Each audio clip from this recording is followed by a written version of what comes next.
And I'm L.S.T. Trig. What up, y'all? We back with another one. This is the season finale. So you know I'm gonna make it real special. Season 3, season finale. We made it to the end. I'm so excited. And I got my real special guest. We got my guy Charles in the building. What's up, y'all? Hey, what's up? So yeah, we about to educate y'all about finances. I'm gonna let him introduce himself. This the man with the plan. He got all the answers. So let's get right into it. Tell them a little bit about your background, how you started, where you going. All right. So first of all, my name is Charles Franklin, and I'm very excited to be here. You know, that way we can reach the people. My background is healthcare, education, nursing, 15-year nurse. There was a point in time I was working 2 full-time jobs to get to a certain amount of money, like all of us are. Yep. But then I learned something. I learned that there's another way to create wealth, which is the stock market. I know we'll get into that a little bit later. Most definitely. But I started studying the stock market. I started studying life insurance, and it really changed my life over the last 10 years. That's dope. So, yeah. That's dope. And you know, we can definitely, I can relate to that because 2 jobs and hustling. And this guy always telling me, man, when you go stop working hard and let that money work for you. So yeah, I've also been in the healthcare. I did pharmacy technician and education. So man, he always see me and he always tell me like, man, come on, when you go start investing into yourself and investing. So I'm like, man, we got to get him on the pod so he can inform our people. Real talk. For sure. So give me a little bit about stocks and you tell me your experience in it and how it can help, because I hear a lot of people say the stock market go up and down, you're going to lose money. It's like gambling. Like people be scared to take risks. All right, I got you. So let's do it like this, because the stock market is going to go up. The stock market is going to go down. That's the difference between what they call bulls. Bulls are people who are more optimistic. They push the stock market up. Okay.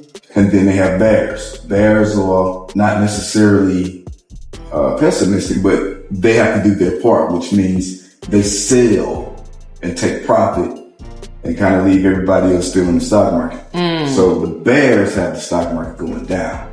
Okay. So, but as far as building wealth is built over time. Okay. So one of my main things that I like to tell people every chance I get is don't necessarily focus on the stock market going up and down. We can look at the stock market as Chevron's there, Walmart is there, Apple, Microsoft, Tesla. All of these large companies are still there and they're not closing. That represents that's the simplest way to see the stock market. These stores are still open, even when we think that the stock market's closed. Right. Cause I heard if Walmart go out of business, I heard they're $1 billion company. They'll still be in business like 11 years after they go out of business. Right. Listen, so these are the big companies that they say are too big to fail. They're too big to fail. These are ginormous companies, and chances are high likely they're not going out of business ever. Cause even when you look at Disney, you look at companies like something like Jack in the Box in the restaurant business. That business is 75 years old. It's not, and it's open 24 hours a day. It's not going out of business anytime soon. Okay. So why is it a good reason for people to get into stocks? Cause I'm trying to get into it and to inform me. Exactly. Because, so I'll give you this book that I read, and it was something that was really interesting in that book, and I took it personally. So the author is Robert Kiyosaki. And I know a lot of the new age millionaires mention this book as a reference point to changing their financial outlook. Okay. But something that he said in that book really, it shook me to the core. He said that a small business is a business that has 500 employees or more.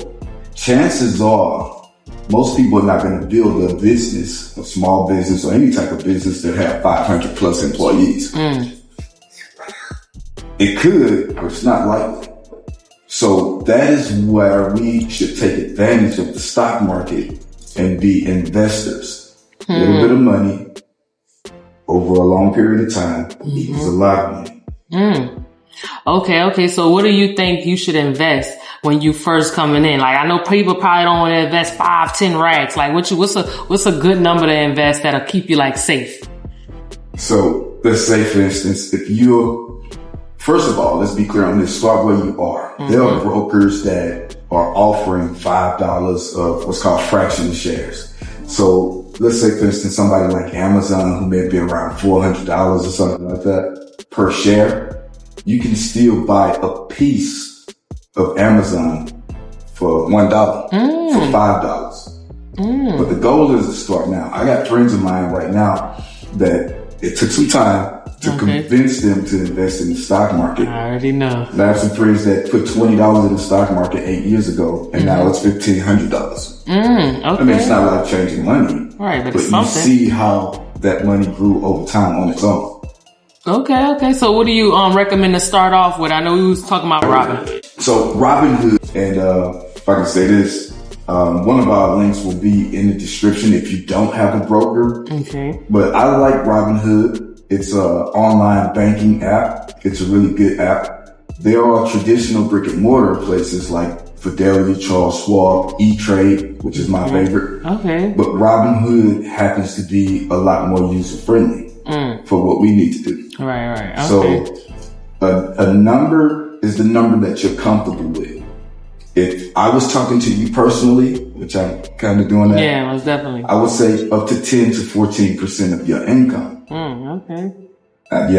So you mean like every pay period or every month? Every 2 weeks? Every pay period. Every time you get a check, a payroll check, even if you get a tax return. If you're a W-2 person, W-2 employee, when you get your income tax, say for instance you got $7,000 that come in, $700 need to go into the stock market immediately. Period. That shouldn't be a lot. $7,700 to invest? Come on now. Yeah, quickly.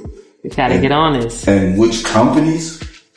So let's look at current events. Okay. AI. AI taking over, huh? And I don't know if you guys are paying attention to what Elon Musk is doing. I'm just going to say his name, Elon Musk, and what he's doing with Tesla and SpaceX and Starlink. It deserves some recognition. Definitely. Because I think a lot of people run from it. They're running from it. Join it or see how to work with it. But it is the top. In my opinion, it's the number one place to earn and create wealth. Because in our lifetime, because this guy is not necessarily that old. Right. But he utilized the power and the multiplier and the compound effect of the stock market to be the world's first trillionaire. That's crazy. Isn't that like Ooh, that's crazy. $1 trillion. 1 trillion. Oh my gosh. And even if we talk in those terms of $1 trillion, we have to first understand the difference between $1 million and $1 billion. It is a very big difference. And Elon Musk in our lifetime has hit $1 trillion. Whew. That number is so big that it is enough to make every single person on this planet a billionaire. I already know. That's crazy. He can end world hunger. Why don't they? Well, I can't necessarily. That's a whole other story, right? He had a pretty unique, and it was funny what Jobs stood for. So break that down. What does Jobs mean? Okay, same book. I mentioned the author, Robert Kiyosaki. Definitely gonna get at a read. The book is Rich Dad Poor Dad. Now, the book wasn't the first time I heard the acronym for Jobs. I actually heard it from a nurse friend of mine. Okay. And she says the job stands for Journey of the Broke. Journey of the Broke. Wow. Well, just over broke. I never heard that before. Or just over broke. We gonna title that episode then. Yeah. If you're feeling like you're just over broke, chances are highly likely that you're not necessarily making your money work for you. You're trading hours for dollars and working for every piece of earned income you can generate. But it is time, not 20 years ago, not 20 years from now. The time is now to start investing your money into the stock market. Right now. What's in the times of right now? Right now, AI is a thing. AI is happening. It is already here, and by the time we discover it, we might realize we're 20 years behind. Right. if you're not participating in the stock market directly, personally, whether it's 401k, Roth 401k preferably, but even better, a Roth IRA. Okay. And again, I'm going to go back to this other question that you asked, how much to invest? I'm going to say it right here. $500 it's like a magic number in the stock market. You put $500 a month in the right place at the right time, starting now, and the next 10 years, I'm going to give you the number. You'll be guaranteed. A lot of people don't like to say guaranteed. I'm not telling you what to buy, sell, or trade. I'm just telling you what I'm doing and what I've done. Speaking from experience. Guaranteed 10 years, over $100,000. Because the stock market, history has shown that the stock market is going to give a 10% return every year. You can't get that with your traditional bank. Right. Okay. So what about the people that say, I don't want to wait 10 years. How much do they need to invest to see something in 6 months to a year? Well, it depends on the income, because if you need a strategy from a financial advisor, then once you knock on that door, you're going to have a substantial income. So my thing is, start where you are. Consider someplace like Robinhood, and you can, so to speak, get your feet wet. You can invest a little bit of money, and but the better way to do it is a set amount of money over time. There's a financial term called dollar cost average, or DCA for short. Okay. Dollar cost average means you might be a little bit nervous about the stock market because the stock market does go up and the stock market does come down. Understood. But when you dollar cost average, you pick a set amount, whether you're going to invest your money into the stock market on a daily basis or weekly basis or a monthly basis. But you're not going to be concerned with the stock market being down. You're just going to be concerned with your investment. You buy whether the stock market is green or if the stock market is red. Okay. If it's up or down, you're going to buy straight through the middle. Okay. And I know you say don't be concerned about why does it go down, but why does the stock market go down? Like, why can't it just keep going up? That's a good question. So let's use SpaceX again as a reference point. So Elon Musk had his IPO about a month ago. Okay. And there were millionaires and billionaires already invested in this company, SpaceX, before it became publicly traded. So since they had already invested 10, 20 years before we had access, before you and I had access, once it went public, the larger investors naturally want some of their money back. Oh, okay. So that's what happened with the bigger people, or the people who know, they're always going to take pride. It's going to bring the price down. Okay. So that what makes it go down to investors taking some of their money back. So they're going to get some of their money back.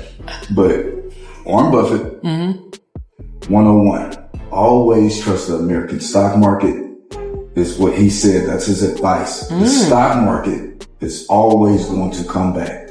So there's a little bit of pullback, there's a little bit of profit taking, but when you look outside, when you drive by all these big stores, Apple, I'm pretty sure all of us, a lot of us. Yeah, I love Apple products. Microsoft, Google, Amazon, these companies are still going to be there, and they are still growing. Okay. So is that the same as Bitcoin? Bitcoin is completely different. Okay. The difference is with Bitcoin, you're considering investing in something that's intangible, meaning you can't touch it, meaning you can't drive up to the store, but the stock market is more tangible. Okay. You can drive up to all of your investments. You can see them. I'm still confused about money. Okay. I like that perspective. Scam. So that was an acronym that. So I would say this: the upper class have this acronym for the word that most people use anytime they see a deal. Let's invest, or let's do network marketing. Anything that's not a job or a job looks like a scam to somebody who really works hard for money. Facts. Who really works. You take a certain amount of money per hour, and it feels like security. Right. But we've seen these job layoffs lately. These big companies are laying off hundreds of thousands of people. Yes, Amazon, everywhere. I'll be like, dang. So there's no real security Right, or nowhere. guaranteeing that. But what we do have a certainty of is that company, even though they laid off 100,000 employees, on the stock market, that company's still open. That's true. That's true. Yeah, absolutely. So a scam, the acronym is still confused about money. So anytime we hear a way to grow the money or invest the money, 9 times out of 10, most people feel like it's a scam. It's not real. Right. I'm gonna get cheated out of my money. Right. But let's mitigate that confusion and at least become investors to see for yourself. Yeah, because we got to take risks. Yeah. You got to take risk in life. That's what life's about. You have to be a risk taker. And that, I like the way you said that, because in stocks and crypto and foreign exchange market, the number one thing you need to get good at, and you have to be cognizant of who you listen to and who you get information from on the internet. But the number one thing you want to be cognizant of is risk management. To highlight that word. Hey, risk management. Risk management. Yeah. Okay. On that, what's risk management? Risk management is, if let's say for instance you have $1,000, right, and you're going to invest it into the stock market, and you invest in a certain amount a day. But let's say for instance some kind of way you want to start trading. Okay. You don't want to blow your $1,000 and blow your entire account out on one trade. So you have to decide what are you willing to risk, and you be disciplined enough to, let's say for instance, you take a trade, but you know that your risk management is you're not going to risk more than $50 out of your $1,000. Right. You don't want to blow your account. The whole thing. So if you take a trade and you win that trade, now you're up $1,100. But let's say, for instance, that extra $100 feels good. Right. Your risk management is you don't trade unless you're trading $50. Don't trade that $100. Okay. Because you can easily go back to 900. You can easily go back to 800. So you have to manage your risk. Right, that part. That way you don't blow your account. Period. I like the acronym POUR you said, passing over opportunities repeatedly. Let's touch bases on that. Yeah, because the reality of it is there's two types of people, two classes of people, and that's the reality of it. Yeah. One class of people are the rich people, rich and wealthy. On the other side of the coin, the other class of people are what they call poor. Now, poor doesn't necessarily mean you don't have any money. That just means when you don't have money, that just means you're broke. Right. Broke is always temporary. You can always earn some money. You can always get back to the money. I like how you said that. Broke is always temporary. It's temporary. I like your channel, so I'm gonna speak to the people. Yeah, let's get it. L.S.T game. If you're broke, right, you can always get back to the bag. Period. I love always, that. Always. That bag. You can always get back to the bag. But poor is the mindset. I was really about to say that. Mindset. Ooh. Everything is a scam to somebody who's poor in the mind. Facts. Right? The stock market goes up and down. The stock market crashed. Look at 2020. Look at COVID. Well, 2020, the stock market made a lot of millionaires. First-time millionaires. That's what happened. Big facts. So when other people were afraid of the scam and the stock market crashing, a lot of new millionaires were risen. Shout out to y'all. So poor means passing over opportunities repeatedly. Yep, I like that. That makes so much sense. Absolutely. We can't skip out on these opportunities. We don't want to be poor forever because like I say, poor is a mindset. Like he said, broke is temporary. You can always go get another bag. But that's another thing too. A lot of our people, especially like black people, they get rich and they spend that money fast. We gotta invest. Right. We gotta invest. Black families with no life insurance, and then we was talking about how they want racism to stop. So I'll speak to the life insurance absolutely, because we have I work for a company, and we're brokers. We broker life insurance just about on a daily basis, and we educate people about life insurance. Whether you put your finances, put your money, your hard-earned money into tax deferred accounts, tax later accounts, or tax never accounts. The big thing about life insurance is all of us are going to experience what's called death. All of us. And can't run from it. We can't run from it. It's a point. For most of us, for most people, if a family member passes, you see it on social media. They set up a GoFundMe account.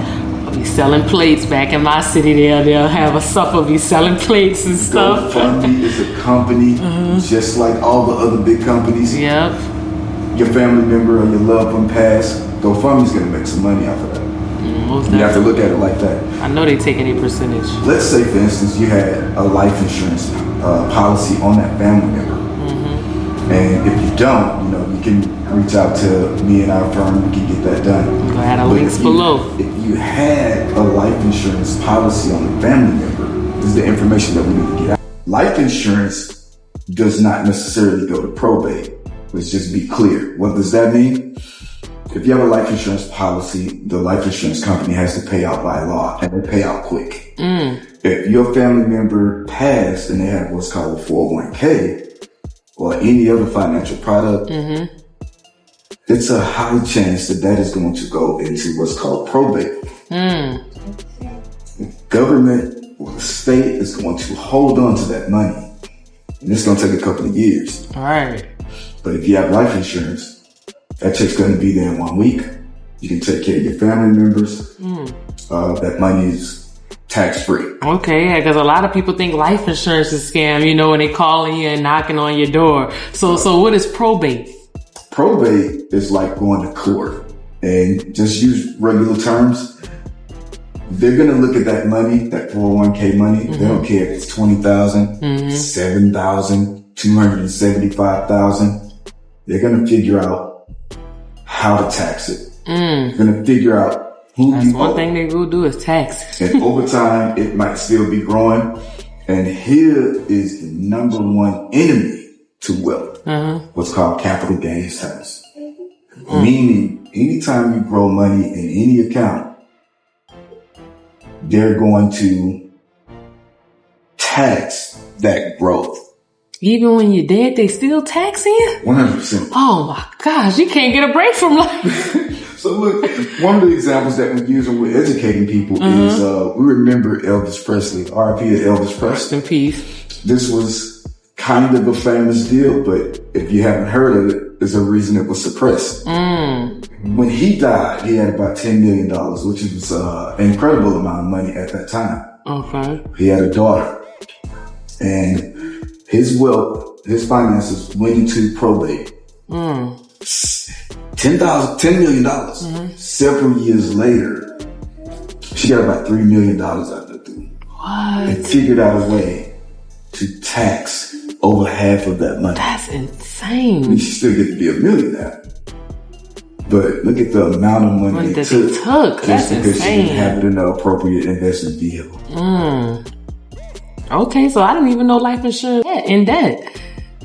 So life insurance, there's I thought it was just, money to pay for the funeral, and then whatever you have left, you have left.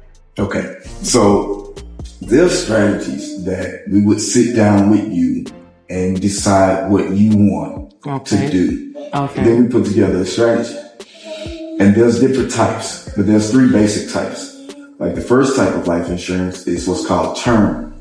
Okay. Term life insurance. And term simply means that it is a policy that will terminate. And it'll terminate on its own. It is an agreement that you made with the life insurance company for coverage for, let's say, 5 years or 20 years. Okay.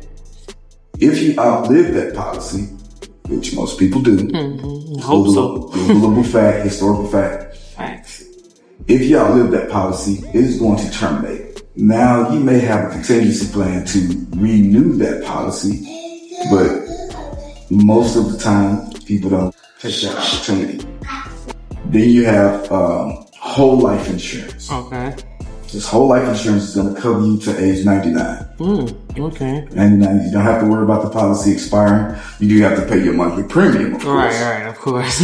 Now, if you're somebody who don't like monthly, you just want to invest it, you have some cash, you have some capital, and you just want to do a one-time payment. We do those also. Okay. You know, like a 20-pay line. You want to just be covered up to 20 or 30 years. Okay. And you just want to put a lump sum or you drop a big bag on them. We can do that. Right. Okay. That's smart. Okay. All right. I like that. So anything else you want to touch base with the people before we get out of here?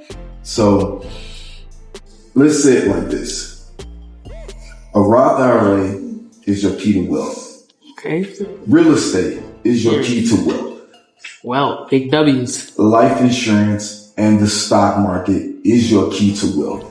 Period. And I'm not talking about 30 or 40 years from now, you know, the plan that they sold us. Right.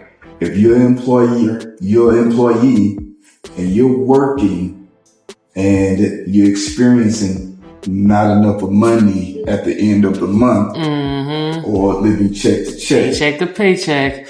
Whew. It's not a bad thing to have a job, but it may be a situation if that is your main source or your only source of income, considering investing into the stock market. Right. We ain't telling you quit your job. Don't quit your job. Just, use your money wisely. Yeah. Always, and I'll say it like this, always do right things with money. Period. What are right things with money? Investing your money wisely. Investing your money wisely, yep. And that's what I'm working towards. I want to invest because, man, I've been working all my life. Working to pay bills, working to stay alive. No, I want to invest. I want my money to work for me. Absolutely. Come on now. And that's why I'm giving y'all the information so that y'all can have y'all money work for y'all because we can't be working all our lives. We got to take risks and we got to invest our money properly. That's why I got my guy Charles here. And you know what? Let me one more thing because we kind of did a soft close out, but let me give you this. Okay, let's get it. Because a lot of people, it's not a bad thing, but a high yield savings account, that's good. Okay. Like I'll give you an example. I'll give Capital One, 360 checking. I'll give them an example. I think they're somewhere around 4.26%. If you just put it in a savings account with Capital One, next year, they'll give you 4.26% increase. Okay. It's not necessarily life-changing money, but you do experience your money growing without you always working for it in that savings account. Okay. Period. So again, the stock market, 10% compared to your traditional bank at 4.26%. That's way high. Always, it's way high. What? Yes, I'm about to get into these stocks. We about to get this money, man. About to get this money. About to have this money working for us. And then who knows? Maybe we can let that job go later down the line. Yeah. Because wealth is being created. And also, because I want to be clear, AI is already here. And I'm talking about, let's say for instance, a Tesla, even the regular Tesla. These cars drive themselves. Right. So scary. If we're in Texas and other states, Louisiana, some states, we're still in the mindset of, I wouldn't get in the car. Right. Drive Because I sure wouldn't. I'm scared. I ain't gonna lie. In real time, right now, there are other states where that is all they do. They ride around it. Yep.